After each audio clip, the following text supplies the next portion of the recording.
సౌలు ఎందుకు తప్పులు చేస్తూ వచ్చాడు తెలుసా? ఈయన కృపని దూరం చేస్తున్నాడు. హల్లెలూయా. ఎందుకు? దావీదు కోసం. దావీదుని తన హృదయానుసారుడు ప్రేమిస్తున్నాడు. ఆ ప్రేమ కోసం నేను ఏమైనా చెయ్యాలి. సౌలుకి కృపను దూరం చేశాడు. సౌలు తప్పులు చేయడం స్టార్ట్ చేశాడు. కృప నన్నుసేపు తప్పులు చేసిన క్షమిస్తాడు. కృప లేనప్పుడు ఏం చేస్తుంది? తప్పు చేసిన క్షమాపణ ఉండదు. హల్లెలూయా, హల్లెలూయా. సో అందుకనే ఏం చేశాడంట? ఈ వేకెన్సీ తీయడం కోసము సౌలుకి కృపను దూరం చేశాడంట.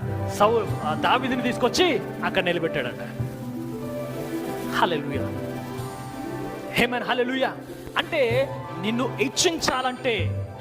హెచ్చించాలంటే దేవుడు నీ పైన ఫేవర్ చూపించి నిన్ను హెచ్చించాలంటే ఒక వ్యక్తిని నీ కోసం లేపుతాడు. హల్లెలూయా. ఒక వ్యక్తిని నీ కోసం దించుతాడు కూడా. హల్లెలూయా, హల్లెలూయా.